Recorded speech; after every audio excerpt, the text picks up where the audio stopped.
Hello everybody, and thank you for World Bank and World Government Summit for having me here. As Renaud told, I'm Martin Kaevats. I'm the National Digital Advisor of Estonia, and I will try to more or less cover two sides of the story. First is the Estonian case study, and this is actually very practical for all countries. How do you actually build e-government system that is robust, resilient, and works, and not necessarily takes a lot of money as investment.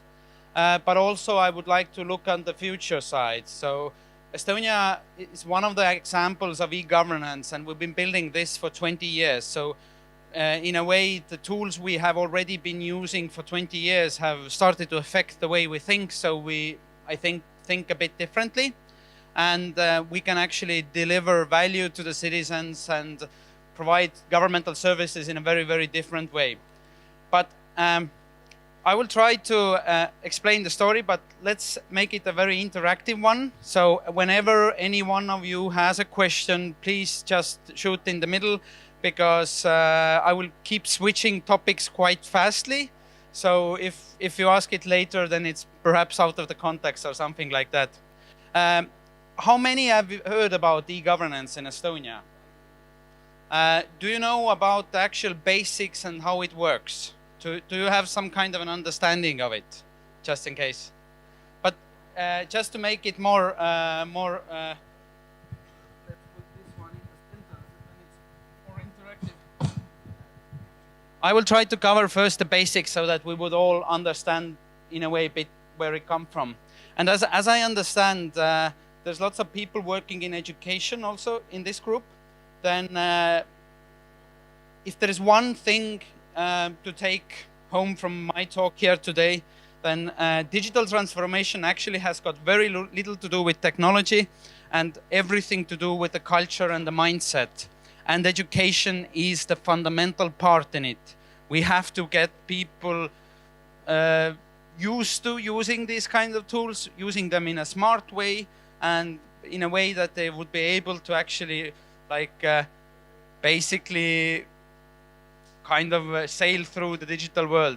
In Estonia, the educational part actually started in 1995. So it was a very long time ago when together the government and the private sector basically made digital education available for all citizens. And this was mainly focused on the less fortunate, the poor, the elderly, the handicapped, and so on. So this already started in 1995.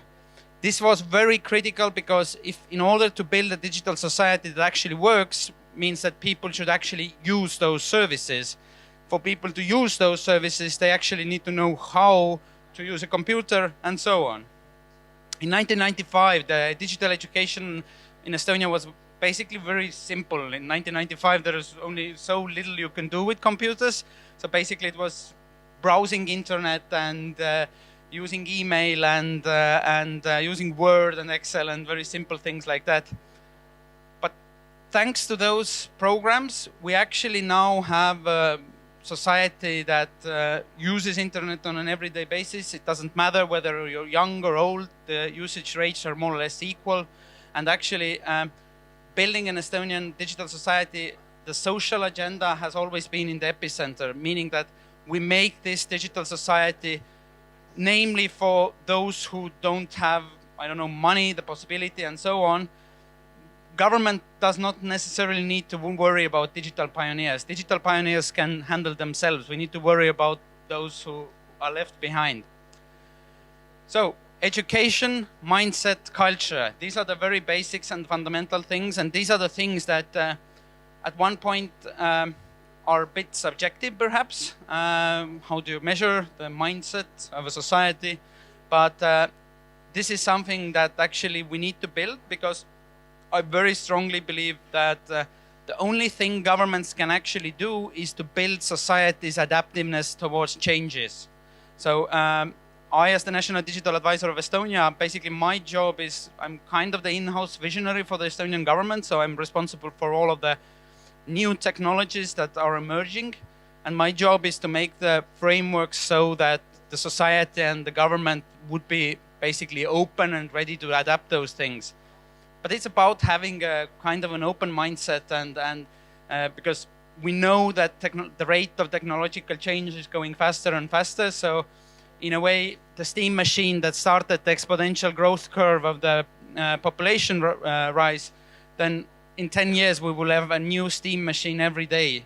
So the question is, how do we build a society that can constantly adapt to changes that we even don't know what's around the curve? So that's more or less the goal or thing that I'm trying to achieve in Estonia, and Estonia is trying. But let's go to the back, to the very beginning. I mentioned education. Now, in order to build a digital society, like mentioned before, we need to have data. But this data needs to be trustworthy. Nobody should hack that data. You should know where the data came from, and so on and so forth. So actually, Estonian digital governance model comes with more or less 3 fundamental features, which are very key elements of any kind of digital society. So if in your countries you're working on e-governance or digital transformation processes or anything, I firmly believe, and seeing the examples globally, these key fundamental features are the part of any given digital governance system. And first and foremost, one of the most important and very simple things that is necessary basically is the user ID. It's a unique identifier across the domain. What is important about the user ID is that, this is like the ID number. Many countries have it. Some of them don't. So if you have an ID number, that's good. You already got that one covered. But you need a unique identifier in order to later on connect the dots. This is a very simple thing. This is not a political question. This is an engineering question. You need to have a unique identifier. Well, fairly simple. Second part, which is, I think, one of the most difficult part of the fundamentals.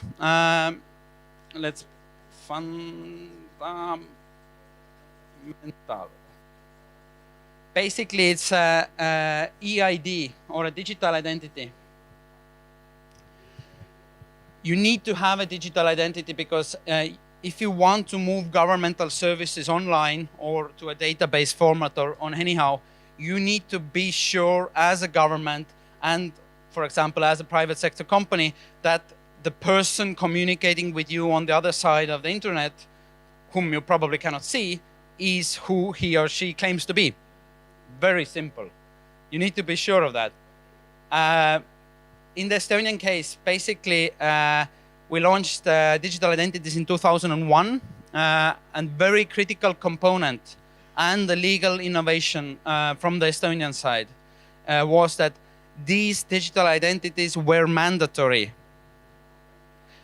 I know how difficult that might seem currently when a government can raise their hand and say that we need to make mandatory digital IDs, but this actually is very critical. The reason is, how do you get the private sector involved? The whole reason why this digital society and digital governance models start to work is when you create an ecosystem around it. Basically, you can create an ecosystem around it, not only with doing governmental services, but also including the private sector services on top of them.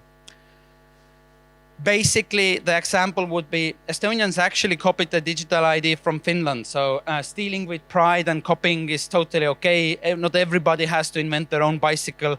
Currently, I think governments and politicians in specific need to be a bit more humble towards technology and try to also look at good case studies from abroad. And there's a good set of digital identities everywhere.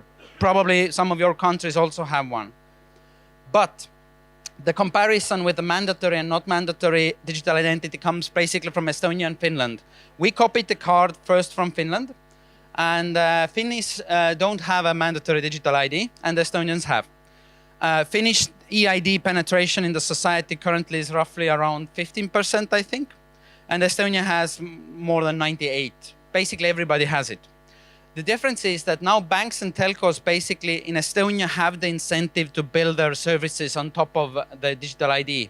They don't not necessarily need to make their own digital identity and log in order to log into online banking, but they can use the government backed up EID.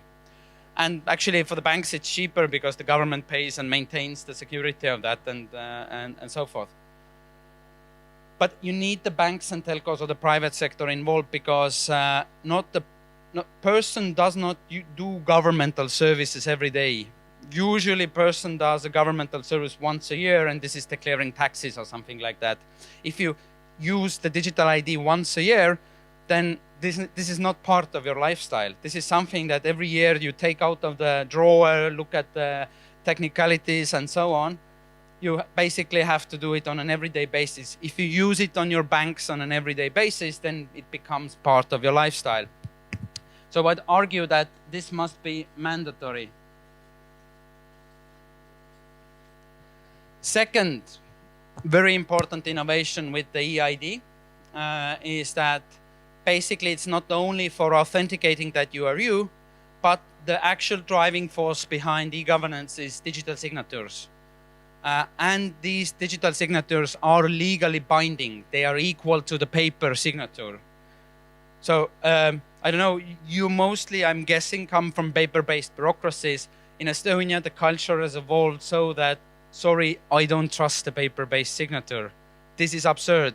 I can write your name on the paper, give that paper to you and claim that it's you, but as you don't know how her signature looks like, hacking that is much, much easier than doing it on a digital system. Yes, of course, these systems need to be in high cybersecurity.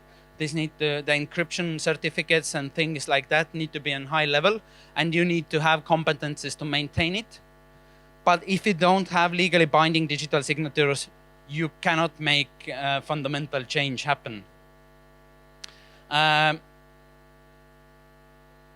So, does anybody have questions on the digital ID? No?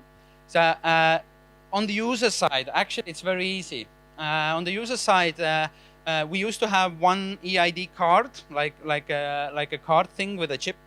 Now we have actually 3 different ways of authenticating yourselves, which are all in cybersecurity terms equal. It's like the card, the digital identity card. We have the mobile ID. And now we have a smart ID, which is kind of an app-based thing. So you just download an app and you can sign documents. For the user, it actually means only basically 3 things. First, you need to have either the card, the mobile ID, or the app. And then you need to know basically 2 different PIN codes. First one is the 4-digit PIN code, which basically is authenticating yourself, telling the government or the private service that you are you. And second one is the 5-digit password, which basically is the digital signature, giving a legally binding contract that, okay, I apply for this, I sign a document, whatever. So as a user, you actually more or less actually need to know 2 things, 2 passwords, and it's very easy to use. And when you start using it on an everyday basis, it actually makes your life easier because if you, in nowadays worlds, you probably have lots of logins to different accounts and you have different passwords. Well, if you use a life password, this is actually not the smartest choice in terms of cyber hygiene. But if you have a unique digital ID, then you can basically use the same thing for all. And it actually, for a user, it's much, much more easier than having a different password for each account and you keep forgetting that and so on. So EID, very important, but also a fair warning. This is one of the most difficult things to implement in terms of cost and mostly in terms of strategical communication. You cannot do this alone because the case studies from UK, for example, or for other countries, you need to be able to actually explain to society what you're doing. And hopefully you're able to explain that you're not building Big Brother with this. So probably if you're starting the government of whatever country starts to make a digital identity, then probably the first line of thought for many non-experts think that, oh, government is building Big Brother. So you need to be able to explain this in your own cultural context, and this has proved to be the most difficult part, because the societies in many places have not accepted this because they think that this is about Big Brother. No, it's not. At least when you do the cybersecurity and the system architecture in a well thought out way. So about system architecture, actually, if you don't have e-governance in your country, then the simplest place for you to start is actually to have a more or less universal or generic way of data exchange. In Estonia, we actually started with a system called X-Road. And if there's anything, again, from the technical side, just go to YouTube or Google X-Road exchange. It explains how the system works. This is one of the more cheapest ways of actually starting with e-governance. It's about actually connecting the dots. Estonia was a really poor country in the 90s, and the problem was that each of the different ministries, they had their own technical competencies, their own technical houses. All of them were different systems, different architectures, and everybody was inventing their own bicycle. The problem was, how do you connect all of those dots in a more or less unified way? So we came up with X-Road, which currently I would argue is the best example of governmental distributed architecture systems globally. So how does it work? Basically, let's say that basically what it does, it just connects data between 2 points, but it does it in a secure way. Cybersecurity is very critical because you need to be sure and you need to be able to trust the information that is given to you. If you are making governmental decisions on top of data, you need to be sure that no third party or the user, him or herself, has not changed the data. Very critical. So this is data integrity. So in a way, we can say that cybersecurity is not the first priority. Priority is data integrity. Its meaning means that no third party has actually changed the data.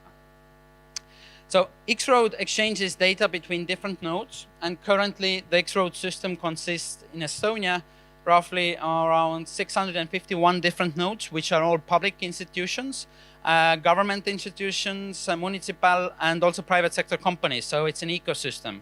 And all of those different nodes actually exchange data between each other, and it happens in a seamless and secure way. What's also important, with X-Road come fundamental policy principles. How do I actually make it happen? And this main policy principle we have is once only. Once only principle actually has two different sides. It's a very, in a way, very simple. One of them is that if you as a citizen have given any part of your personal profile to the government or to the municipality, then the government or municipality should never ask that again. Sounds very simple and logical. The usual case is that you probably all have been gone to some sort of governmental authority, and it seems familiar that you go there and then some piece of paper is handed to you, and then you give your name, your address, your birthday, whatever, and you do that like several times in a week or month, and lots of paperwork, and you wait and you fill out papers and you fill out papers. The government already knows your name, knows your address, knows your birthday. Why should the government ask that again? So basically in Estonia, all applications come pre-filled. You never have to fill in these things. Of course, you never have to even stand in a line, because you can do everything online except getting married and buying, selling real estate. 99% of the whole services are online. Best example probably is the tax declaration with Estonia. Take about, the average is 3 minutes in Estonia. I declared my taxes last year in 18 seconds, which basically means I log into the website, I see how much the government owes me, and I confirm with the 5-digit password, and that money is on my bank account the next day. I can vote from here. I can do everything. this is due to once only, because I don't have to fill out all the names and everything, and it's kind of stupid because the government knows anyway that information. Second side of once only, which is more of a strategical policy angle, is the cybersecurity angle. The idea that data is only stored where it's generated in. So the point here would be that, for example, let's make a diagram of just nodes. In Estonia, there is 651 different nodes, which is connected with X-Road. It's a distributed architecture, so a regular network diagram. What's also fundamental about policy is that if your governments are thinking about digital transformation and how to use data and how to be more effective and how to use all of that stuff, you need to actually have a plan. And plan, I would say, the first question starts that do you want to have a centralized architecture or distributed architecture? The ideological difference is that we don't have no central server. There is no ring to rule them all. Everybody is independent. The whole network is peer-to-peer. If you want to do the central server, probably you can, but again, the questions on Big Brother and, I don't know, democratic values and stuff like that, ethical things, start to emerge, at least for me. One other point about once only is that data is only stored where it's generated in. And the point here is that let's imagine that this is the traffic registry here.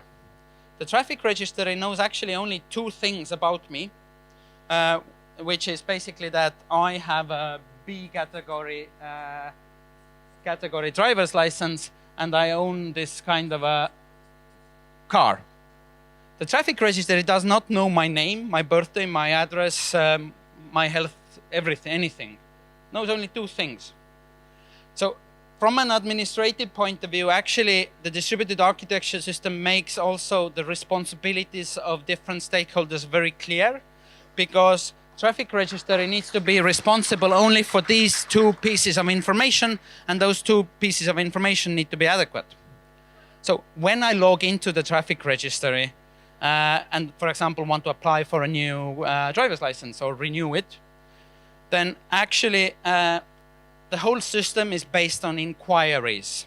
The idea is that, okay, I log of the traffic registry, I start to fill this kind of a form or something. Okay, it's a bit different thing than in a paper-based thing. That's very important. But all of this information, for example, my name, my address, my birthday, is pulled together to the population registry. Health registry tells the traffic registry that, do I have the right to drive, or yes or no? The traffic registry does not need to know why I don't need to, why I cannot drive or something like that. It's just yes or no. Am I allowed to drive or not? And things like that.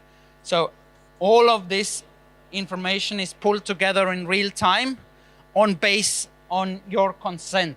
Every citizen actually has to agree that this kind of information can be pulled together. One of the very important fundamentals in this system is the idea that everyone is the owner of their own data. Every citizen is the owner of their own data. Estonia currently is the only country in the world that actually can say it. Finland is moving quite quickly towards it. But mostly we see different types of governance coming up.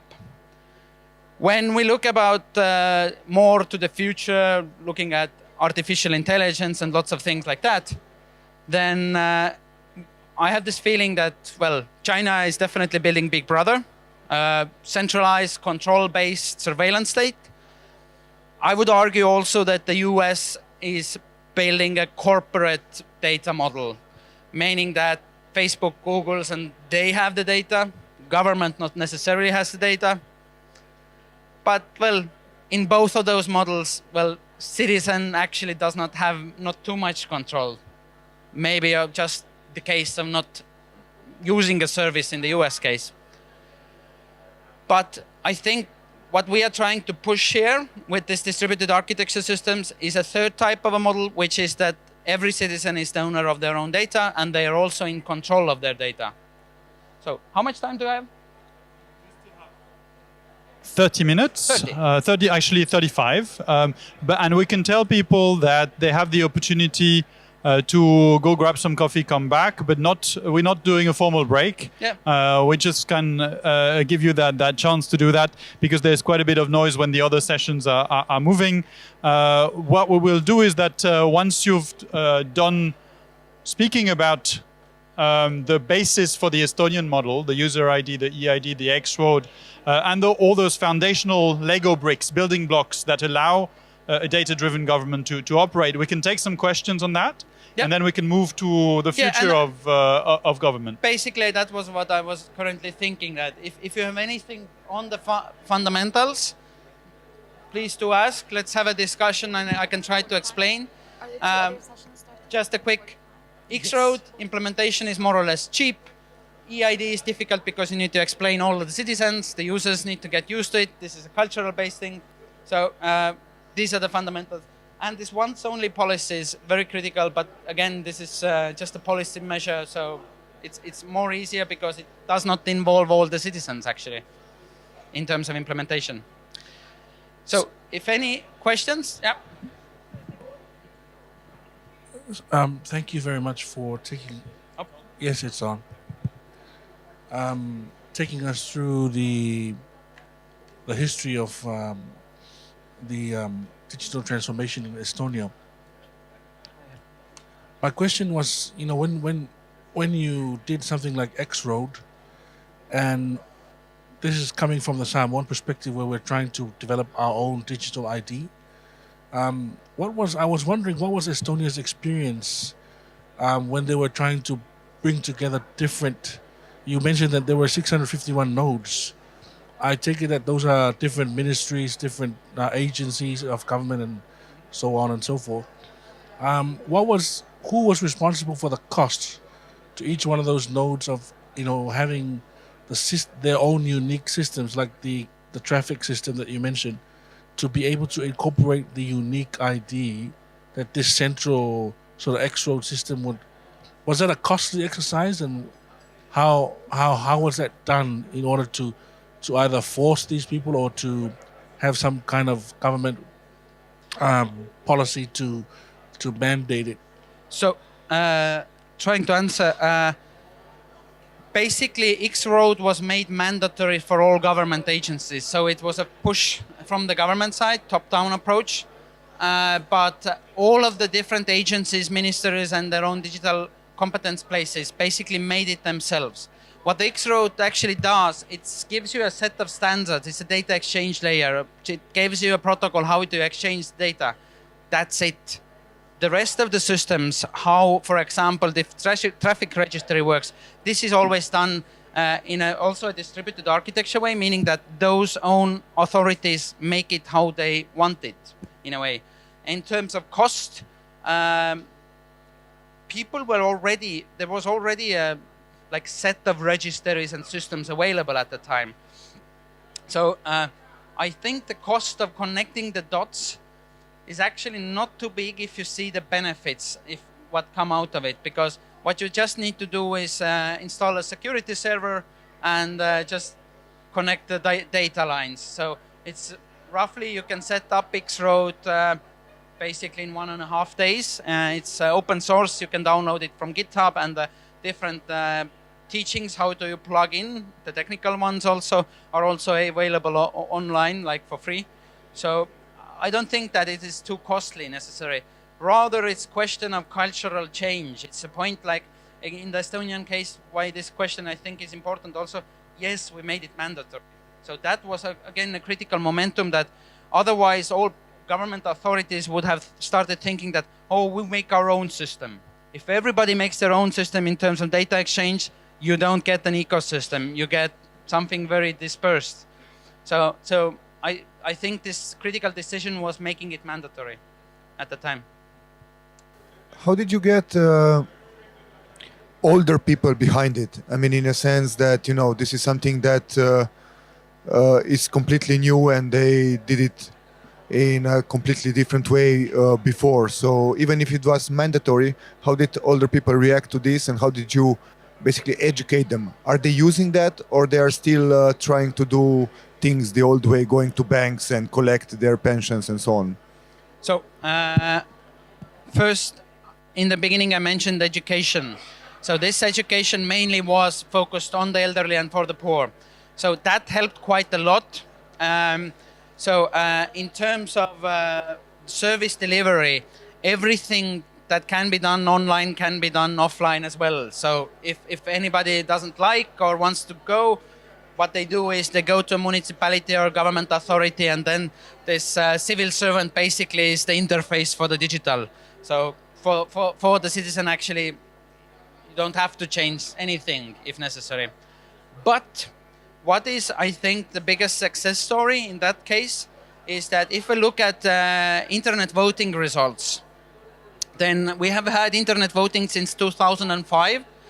Roughly 1/3 of the electorate votes online on every election. And if you look at the voter turnout and the age groups, then the young and the elderly are equal. So the elderly are as active as the young ones. Mostly the active seem to be like 30-ish people, but they're as active as elderly. And this is the biggest, best statistics we got, that no, it's equal. It doesn't matter. And which another example of it, that online dating for the elderly is big in Estonia. They actually, because their partners have died, they are alone, they use the internet in order to get together and make their activities. And this is really great to see. Yeah, I'm curious about the private sector. So for example, if you've got MNCs, you've got a Volvo, how do you make sure they don't take the data and export it somewhere else? How do you keep them to keep with the guidelines you've installed? So out of the 651, how many of them are MNCs, private sector, for example? And then secondly, you belong part of the EU. So is there any data sharing across borders? I know you've done it with the pharmacy prescriptions, Yep. but is there anything more coming in, and how difficult is that? So first about private sectors, and it's a general question on privacy. Estonia has been experimenting with blockchain since 2008 April. Since 2012, all governmental information system log files have been backed up in blockchain, which basically means that you, as the owner of your own data, are also can go to the governmental website, see who has been looking at your data, when and why. That basically provides full transparency throughout the system, so you can actually see. This year we are implementing a system based on, right for attorney or mandates. Basically the idea is it's a kind of you could also be in actual physical control of your data. So you can allow either one private company to see your data or not. Or for example, if you ask about cross-border service delivery, then the next step for us is that, for example, that if I would go to Finland and have an accident, then I can share my full medical profile with the doctor whom I happen to meet, who is happen to help me, so that he or she could actually make better decisions about me. So cross-border service delivery is a very critical issue. Currently, Estonia and Finland have connected their dots. Iceland is on board, Greenland is on board, Canada is coming, Israel is coming. There is negotiation with France and Germany, a bit slower there, and other countries as well. But having actually a unified way of exchanging data actually gives you the way that you can start delivering policies and services in a very different way, and to have a very clear idea of the metadata, because all of the different parts of information always carry a piece of metadata. So you need to be able to actually make sense of it, which, for example, with the last case on policy and how to actually measure and drive it, based on metadata, you can actually find the bottlenecks of different policy implications, implementations. You can find that, I don't know, perhaps certain systems user friendliness is not as adequate, so people drop off at the point. So you can actually start deriving much, much better services on top of it. So. Yeah, thank you, Martin. Thank you, Martin, for your presentation on the success story of Estonia and its digitalization transformation. Now, there is what an advanced stage now in this ID making. Now, from digital ID, it's gone to the what you call genetic identity, where Irish is utilized to make identities. And therefore, my question is, what's your future plans for this genetic identity? So, Thank you. in terms of digital identities, there's actually two schools of thought in the encryption community. One of them being biometric, such as India, Aadhaar. Also the case of scale, but also the case of complexities. In certain cases, it works. In Estonia, the encryption community and the cybersecurity are more from the token-based community, which means that you will anyway need to have some sort of a token, either a ID card, mobile ID, or an app, which is basically a thing like blockchain-based tokens, like your unique hashtag.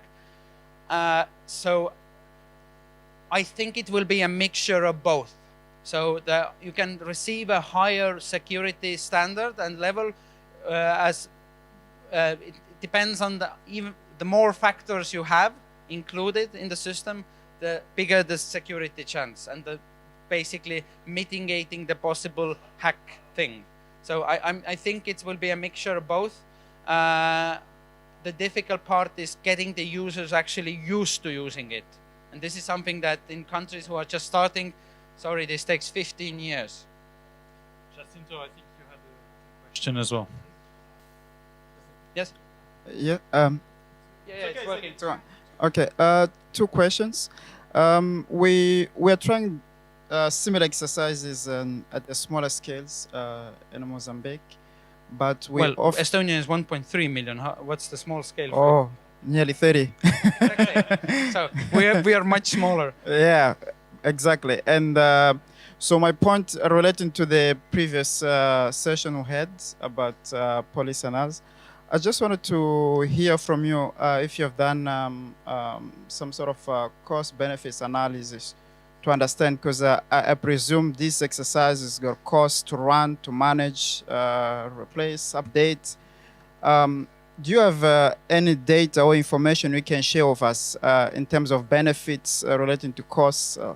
Let's say cost savings, maybe in service delivery, human resources in governments, and so on. If you have any information you can share, just for us to have more idea. And another one, also we are also struggling on.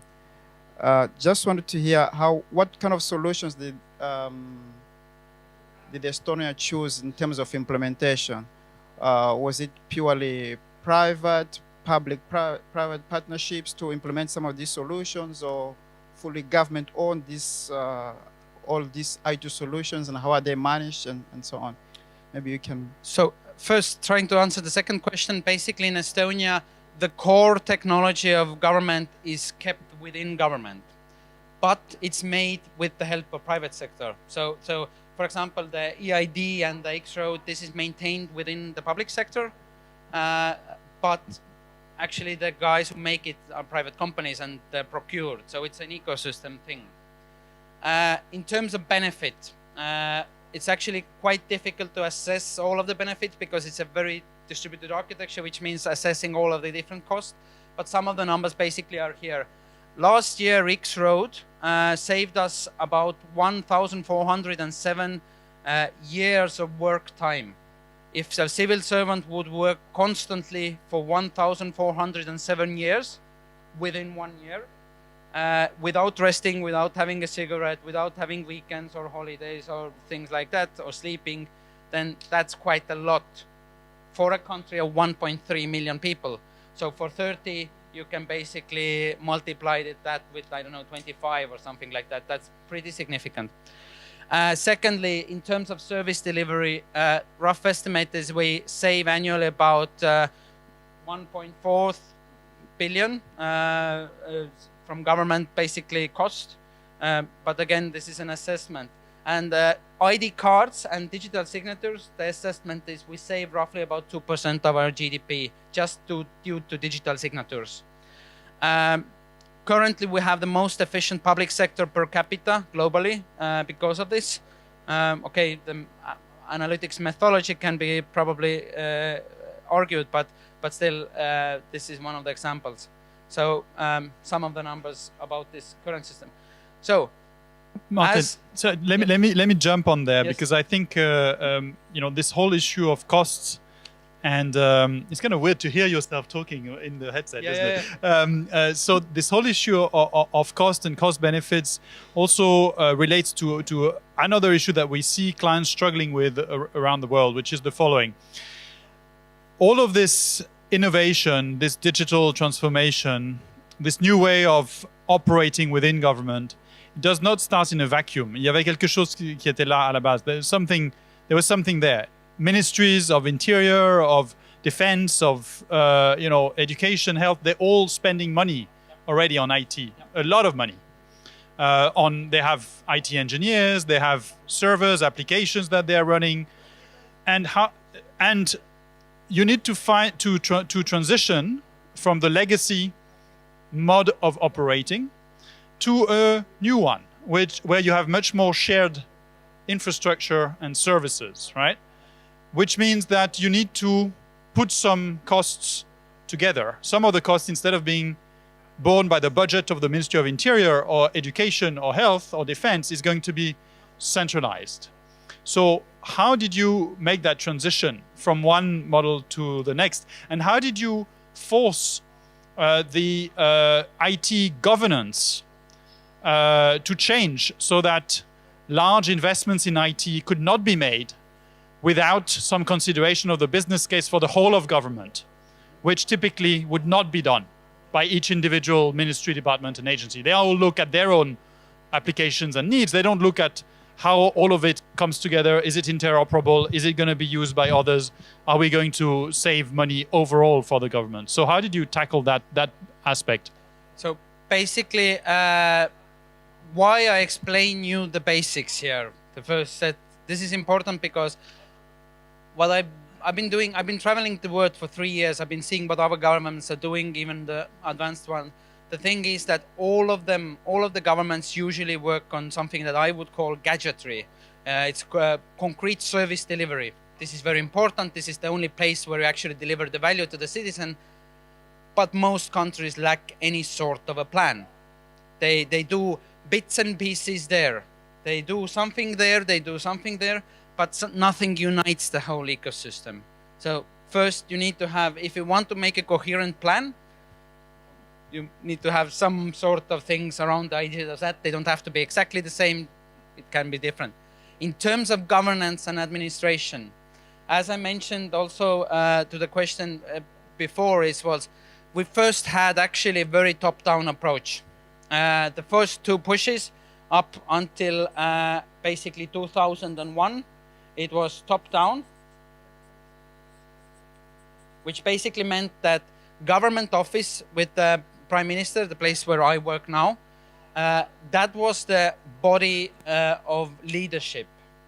And sorry, as a personal note, my father was part of the Informatics Council in the end of the 90s, so I have also a family story that my father was the person who actually pushed this transformation. He didn't know actually nothing about computers at that time, but still, he was. So, top-down, government basically decided two things. One, digital ID. Second, data exchange mandatory for all government authorities. These were done. At that point, basically the leadership went bottom up. Point here was that basically all of the different ministries, just as you mentioned, the Ministry of Environmental Affairs, Interior Affairs, all of them have their own tech houses. So all of those people started playing around and building their own services. Estonia became a member of the EU in 2004. So some EU funds went coming in, and basically mostly these were used for digital development. But these were run from a bottom up, so all of the different topics and fields, they were running their own show basically. From roughly 2012, we have a more or less a hybrid model, which means that All of the bottom up is still there, which means all of the different Ministry of Environment's digital house is there, and they are quite open in their budget and free. But we also have a CIO who is now controlling the central components, more or less, and guiding the direction. Chief Information Officer. Chief Information Officer, so for the government. So basically, my guess would the hybrid model seems to be, well, there's no perfect model for governments.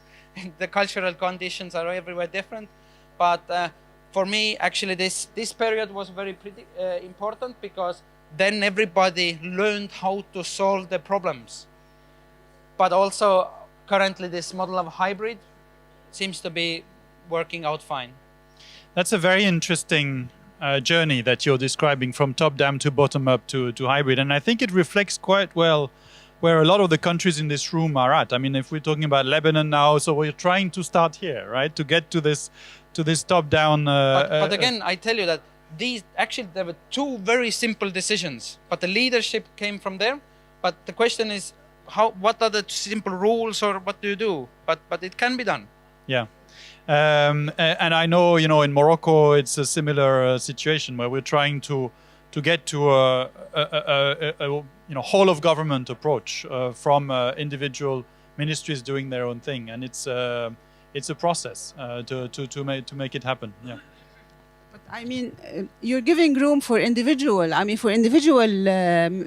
public entities to make their projects, but at least there is a central set of governance and standards according to which they have to work.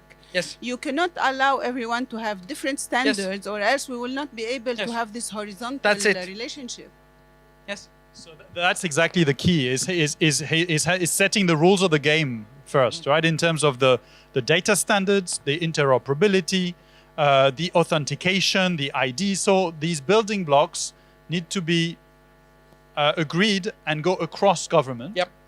And then on top of that, you can build sector-specific applications that respond to the specific needs of the citizen or the businesses in that particular sector. And then you get to that situation where, I guess if there is a large business case or a big investment that needs to be made, then the CIO comes in, right? Yep. But if it's something that is more, local and less expensive, then it can be decided locally. Exactly. Yeah. So it's about finding, each government has to decide where that cursor lies between what needs to be decided here by the CIO or a central entity versus what can be decided by each individual IT team in each individual department. And it's a very tricky cursor to move. It's very political. But the cabinet needs to decide at some point, this is the rule. Anything above that amount, the CIO needs to step in. One of the lessons learned from Estonia also is that actually none of this agenda has never been political. This has been a thing for civil servants. Right. Because the problem with politicians is that, sorry if anyone is around, but the problem is that if one politician makes it his or her agenda, then if the next person comes in, then they say, no, we won't do it. But in this process, you actually need continuity. This carries no ideology. It doesn't matter how you look at the world. This is just engineering. So you need to have a continuity in this process. So in Estonia, the luck has been that this has never been political. We have a couple more questions in the back, and then we can transition to the next topic. Well, thank you. You have mentioned that, if I'm not mistaken, 98% are enrolled in the system right now, right? Yeah. Okay. And after that, when you talked about the elections, you said 1/3 of the voters have used the system. So here it triggered the question. Is it a trust issue, or is it the system is not simple, or why shall only 1/3 out of the voters just use the system while everyone else went to the boxes, for example? Well, anyways, I think, for example, it's a question of tradition, because the reason why we have not digitalized marrying is basically the same. It's a question of tradition. I think just getting married via digital signatures, ciao, ciao, let's get married, not even hug. This is just not sexy. And I think with elections, it's the same. So, for example, I actually like to go to the box and do this thing with family so that my children would actually acknowledge that this is my duty as a citizen. Actually receiving 1/3 of the electorate is a very good result. The difference also is that if in other parts of the world the amount of people who go to vote have gone down, well, depending on different areas, probably there are also exceptions. But in Estonia, because of online voting, it has remained the same. Online voting helps especially when, like, for example, I travel quite a lot. Like, maybe I'm not at home at the time. Maybe there is somebody who is studying abroad or working abroad. All of them can do that like that. So I think 1/3 of the electorate is a pretty decent result. So I'm actually proud, not like... So, yeah. And then we go to the future. Thank you. My name is Armel. I'm from Benin. I would like to share the experience of Benin with you, but I want to speak in French. It will be easy for me to express exactly what I mean. Le Bénin, avant 2016, le Bénin, avant 2016, avait déjà démarré une expérience de digitalisation. Et cette expérience a été marquée par des différentes... Tous les ministères faisaient un modèle à part de digitalisation, de numérisation. Before 2016, Benin had already started on a digitization journey, but every line ministry was doing its own thing. Donc, à partir de 2016, il y a eu un nouveau gouvernement. So from 2016, there was a new government. Et ce nouveau gouvernement a fait un voyage expérimental sur l'Estonie. Went for a study tour to Estonia. Et au retour de ce voyage, so when they came back, ils ont créé l'agence du numérique. They created the Digital Government Service. Et cette agence a centralisé le travail que faisaient les différents ministères séparés. Each individual department was doing on its own. Et le fait de centraliser a permis de créer une identité gouvernementale. This process, they were able to move forward with a digital et cette identité gouvernementale est en cours d'implémentation dans tous les ministères et dans toutes les structures d'État. Au niveau de notre ministère, qui est le ministère du Travail et de la fonction publique, nous avons copié de l'expérience estonienne beaucoup de choses qui nous amènent aujourd'hui à faire les dossiers, la digitalisation, c'est-à-dire la numérisation des actes de carrière des gens qui étaient tout à fait... We are digitizing the civil service profile of individuals, their career track. Et de digitaliser les concours d'entrée dans la fonction publique. As the process to recruit people into the civil service, the competitive exams. Cette expérience est également inspirée de l'Estonie dans la mesure où avant also took inspiration from Estonia on this le ministère des Affaires sociales avait une base de données numérique pour les personnes les personnes vulnérables. For people who were getting government benefits, who were the poorest. Et aujourd'hui, il est le data, la base de données des affaires sociales, la base de données de la fonction publique et la base de données des autres ministères ont été insérés ensemble. So now the database of the Ministry of Labour, the database of the Ministry of Social Affairs, which has the benefits registries, and the database of the Ministry of Interior on civil registration have all been pulled together. Et il y a eu un enregistrement de toute la population du Bénin. So the whole of the population of Benin is now registered dans une base de données numérique nationale. Digitized national registry.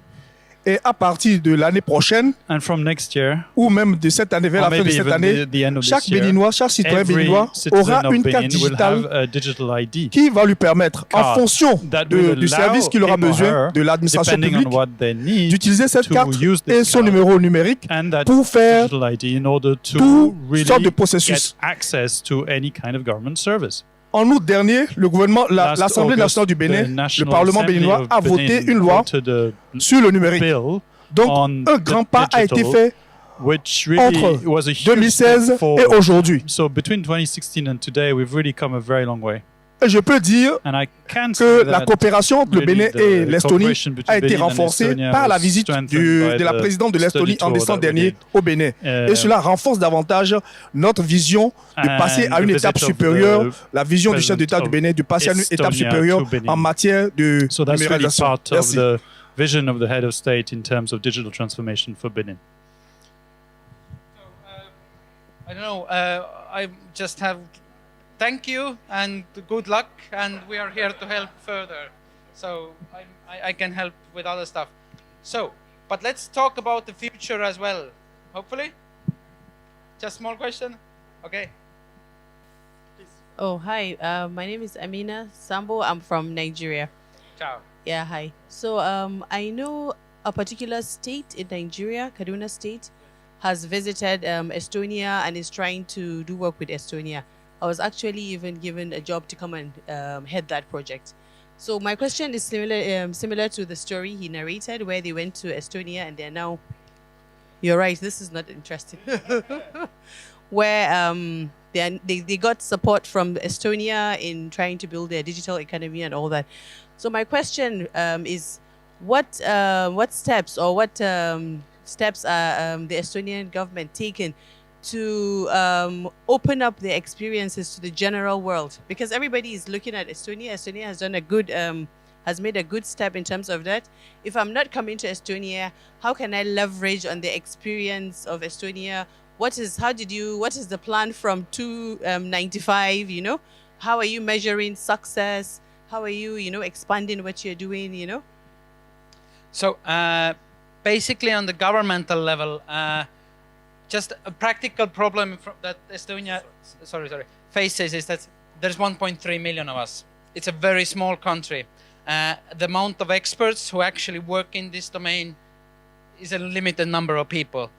So one of the problems we actually face is that we don't have enough people to go around and explaining the stories. First on the policy side, second on the technical side, third on the legal side, and maybe fourth on the cultural side, which I more or less try to do. So we don't have enough people. That's one of the problems we face.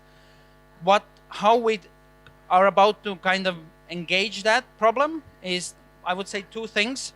First, all of this information is available online on the different services like the ID card, except for the security protocols, is open source. Also, X-Road is open source. There is lots of different examples on case studies how you can do it. You need to be a bit of a tech expert to actually, because this is technology. But again, there are people who can help here. Secondly, and this is for me more important, from 2014 we started a program called e-residency, which is about actually you can get access to the same market. Okay, one of the very first agendas in that is, if you want to make a business and do business within the EU, you can do digital means without ever physically going there. But also, I think this is a network about cultural exchange as well, or government ideas. Because, again, being a very small country, not rich country, we have our limits to capacity. So, Martin, I have a good news for you, which is that we see, because we talk to people in Benin, in Nigeria, we work in Kaduna, we work in Brazil, we work in Romania, we work in Morocco, in Lebanon, and we hear from the clients all the time. And what they tell us is, oh, we want to know what Martin is doing. We want to know what Estonia is doing. They also want to know, by the way, what India is doing, what, any number of leading countries that are in that space are doing. What we would like to do as World Bank is we would like to bring the two together.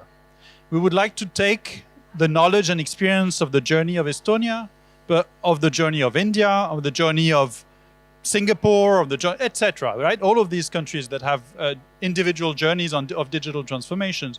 And we would like, with your help, to package that into knowledge, because not everyone in this room is going to be able to show up in Martin's office in Estonia, right? That's not practical. Or bring him over to Kaduna or to other states. There are 36 states in Nigeria. How can each one of them have a piece of Martin's time? It's not possible. And there are 189 countries in the world, right? So what we would like to do with the GovTech initiative is really take the opportunity of the thirst for knowledge that exists in developing countries, of the wealth of knowledge that exists and experience that exists in a lot of these countries that have already gone through journeys of digital transformation, and bring the two together. Bring the two together in kind of knowledge pieces, thought pieces, but also some global standards, on data exchange or on data privacy. Or so what some people are starting to call digital public goods, we really think that there is a great untapped opportunity here. And we see the engagement in the room today as an indication of that, because there would be so much wasted opportunity and wasted time if each country in this room, from Ukraine to Malta, was to reinvent the wheel, and to go make the same mistakes that have been made in the past without reflecting on the journeys of others. Yes, actually, this is something that we're also trying to do.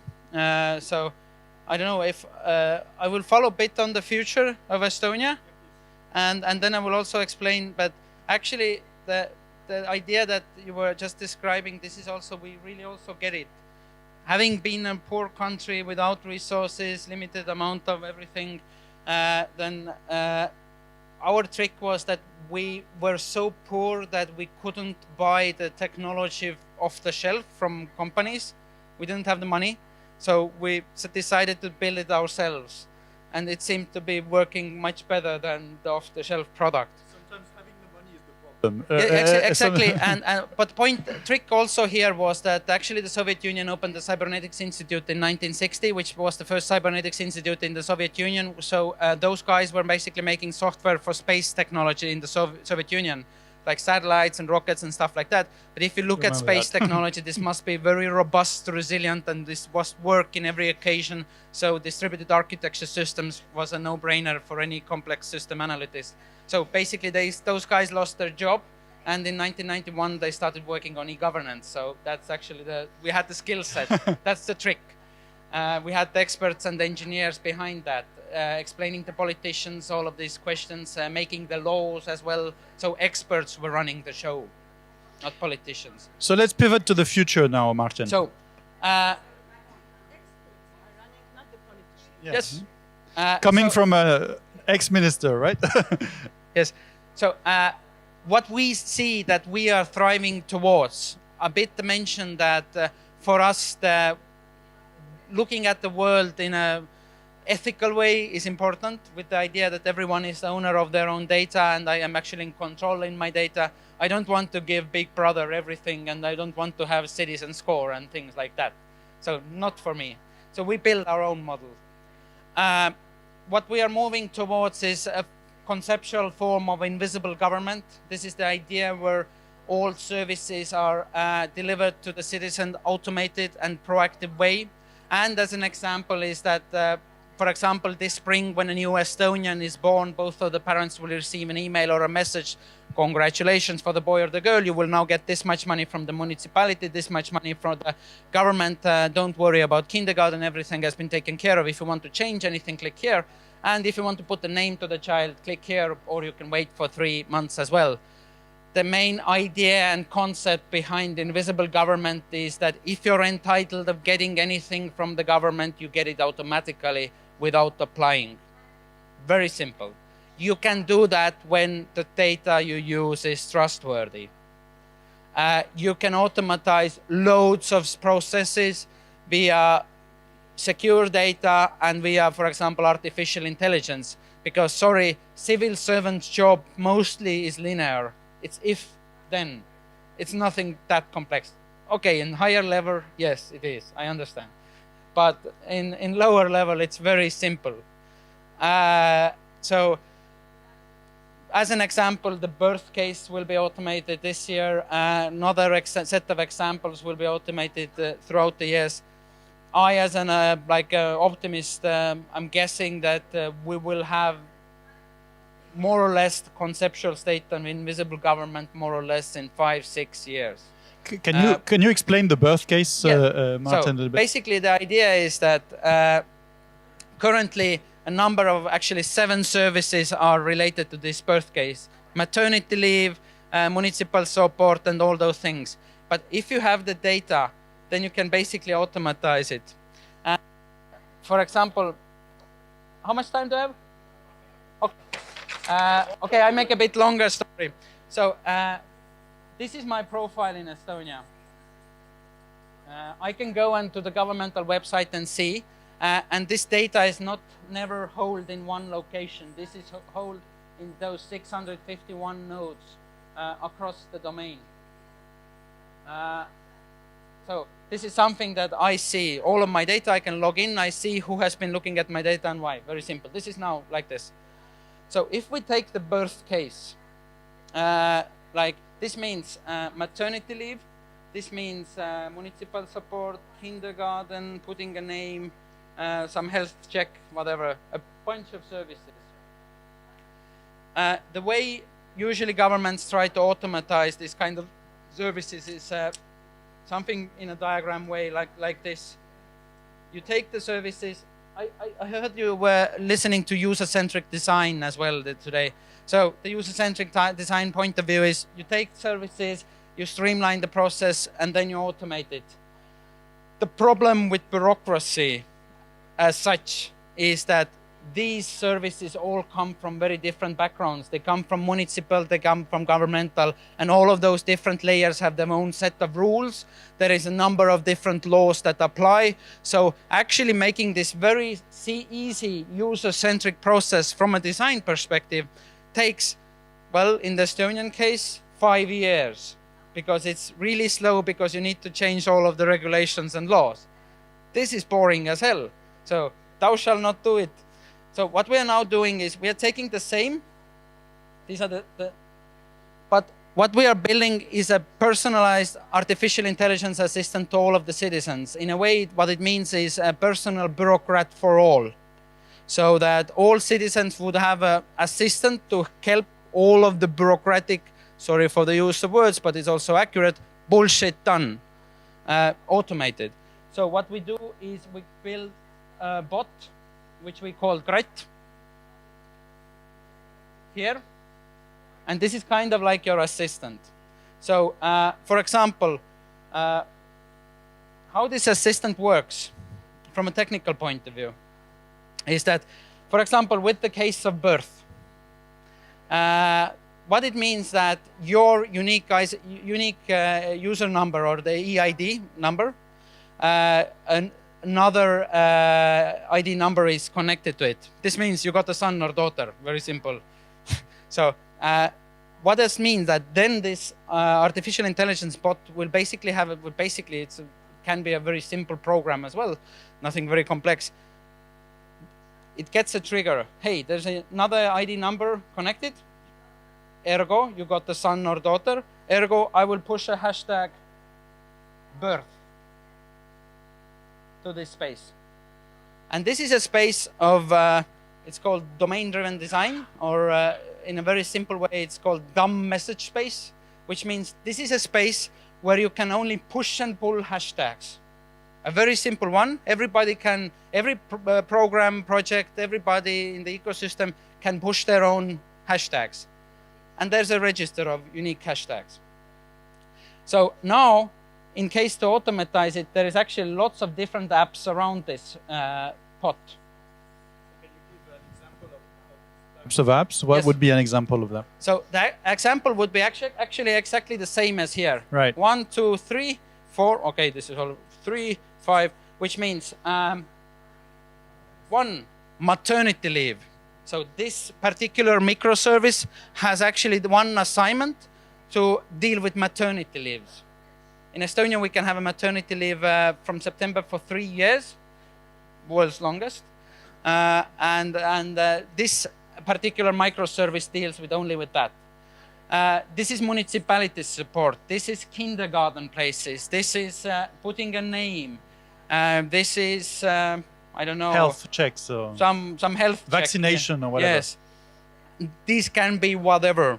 This is a microservice architecture. This means that thou shalt not make big governmental services, make small and flexible and adaptable ones. So if I'm a a mother who's just given birth, Yes. right? Then this domain will find out that I have given birth because another ID will be connected to mine. Exactly. And then what will happen? I will get on my mobile phone a So- push from these services. Is Yes. that what happens? Yes. So basically, you as the user actually is the same that I explained before. 10 minutes after birth, you get the message, congratulations, this is the money, this is the municipal support, this is the kindergarten place. It's the same. Difference here is, which I mentioned earlier, in a bureaucratic system, you have to iron out all the regulations on Yes. all different layers. This takes a lot of time. With here, the same system is not done like this, It's but it's more decentralized. done yeah. like 1, 2, 3, 3, 4, 5, 6. The result is the same, Yes. but automatizing in this architecture, well, takes few months rather than 3 years, because the back-end bureaucracy actually remains the same, dirty but working. This is revolutionary. I mean, it's predictive government, right? Yes. Basically, it's But similar to what Amazon does when it proposes certain things based on your purchasing history. yeah, but in a way that you are in control of your information. That's the very fundamental. It's not commercial. It's not selling you any stuff. It's you are the personal owner and in control of your information. But yes, this actually makes a lot. For example, we have an artificial intelligence service running in unemployment office, which basically when you're unemployed, it gives you different job opportunities. And actually, the profiling of your data actually rises the likelihood of you actually getting a decent job where you stay and which you enjoy quite immensely. So a lot of this kind of friction can be eliminated. If you look at practical examples from healthcare, I don't know, diagnostics of radiology. Estonia basically currently only has a 60% of radiologists. We actually need 40% more. In Africa, probably the scales are even worse. So you can automatize a lot. But actually having a governmental backbone in order to do that in a fast delivery way. And what is really important about this is also, especially when you are governments mostly here, is how do you actually procure digital solutions as a government? But basically 20 years story in a nutshell, and thing that we are experimenting now. First, I tell you, all of this is not live yet. This is something that I'm working on. This is the next step. We are piloting next year like that, step by step. But the main point is, if now we procure things like this, this means that the civil servant first makes a procurement or a tender. If you think that, okay, this is the tax system of any country, a complicated, large-scale system, then writing this tender already takes you like 2 to 3 years. You have to think, you have to be the mastermind to figure out all the solutions, and probably you cannot get it all. Then there's the tender, the procurement. Then some company starts to make it. Probably always there is not enough money to make it in one big pot. So and you forgot the bribe attempts and the corruption. The bribe and all of that stuff included. So it takes a lot of time. So you make the big system step by step. First this piece, then this piece, then another piece, and so on. So all of this process takes, I don't know, 5 to 8 years to make a large-scale information system change in a qualitative way. If we rather than make one big tender, but make something like 20 or 30 smaller tenders or micro tenders, which can be also automated bureaucracy, then basically what we will make is smaller pieces that are modular. And coming back to your point in the very beginning about sharing this knowledge, is we're working together with Finland together as well, so that they're working on something called IHAN. It's a conceptual idea of having an e-government standard. So the standard comes with also a kind of a toolbox or a Lego for governments. So when you would agree to having a standard like that, you also get all of the different registries, all of the different components you need to make a tax system or a traffic registry or whatever. But and you can also, of course, customize it for your own, because tax percentages are always different and so on. But it doesn't matter. But all important is the interoperability of these systems. and also the legal changes that are necessary in order to make this happen. For example, having a mandatory digital ID and having a legally binding digital signature that is equal to the paper one. So the idea is that in longer run, and this is my like blue-eyed vision or goal that we are trying to strive towards, is that maybe in 5 to 6 years we will have a huge toolbox ready, built on based on Finland and Estonia, on different microservices that would allow all governments globally to basically push and pull and drag and drop their own digital services in a very easy way without the need of procuring anything. Yeah. So I mean, looking at this from the global perspective, and that's what we do at the World Bank, right? We're very excited about this idea of moving towards some global standards, something like this, right? That would create interoperability, not within the scope of a nation only, but interoperability across, right? So that vendors would be able to sell applications from Estonia to Finland, from Finland to Nigeria, from Nigeria to Benin, right? So that you have the same, at least basic understanding of the blocks. And very important is that like it does not restrict any sort of creativity. Right. It's just it's the alphabet that you use, but the words can be every country's, right? You can adjust. Customize it like fully detailed. Yeah. So it doesn't matter. Creativity is within your own capabilities. So it's about standardizing the language of and the building blocks, right, and the stacks, as it were. So it's a similar effort to what India is trying to do also in its way. And actually, one of the fundamental architects of Estonia are actually working on the Indian case. So yeah, it's a so. And so it's a very interesting convergence that we're seeing on this. But so Martin, we have about another 8 minutes or so. So we leave you to that. I think there will be some questions. I see some from the Ukraine and other. How should we use the last few minutes of the session? Maybe let's question and questions. answer. Yeah.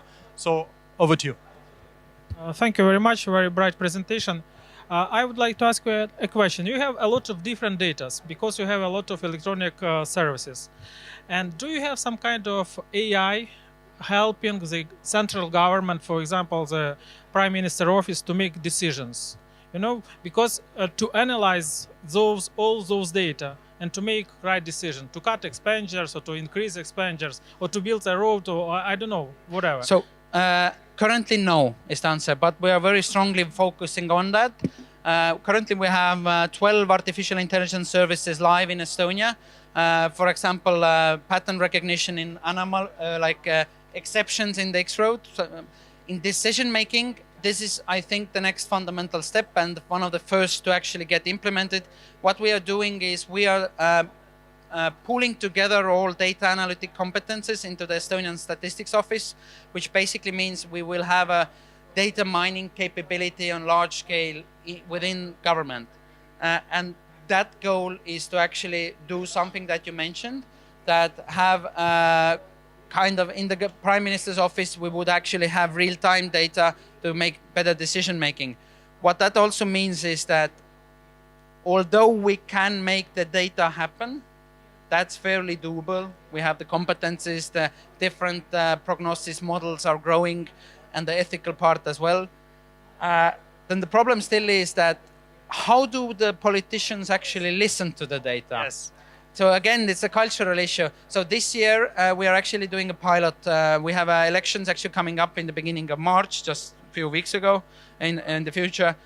For the first time, we will have big data analytics next to the government discussion, where they are forming the government and making the contract. So basically, at that point, we're making the most fundamental contract for the planning of Estonia. Then the big data analytics will also be first time included in that. So we see how that politician thing happen. But what it means is that if politicians think up at, oh, let's make a train to that place, then and they are like, okay, it sounds like a cool idea. But then they can also ask, and the big data analytics guys, they need to provide results within 24 hours, like actual quantitative results, so that the politicians would actually have some kind of quantitative analytics to base their decisions upon. And in that way, in every field of life, whether it's taxes, social, rising alcohol access, whatever. Yeah, so moving from data to insights and from insights to policy is really the chain that we're looking at here. And very few countries have actually made that full movement from data to insights and insights to policy. But it's the way to go. And that's where we want to help countries progress. Another couple of questions maybe before we wrap up. Yes.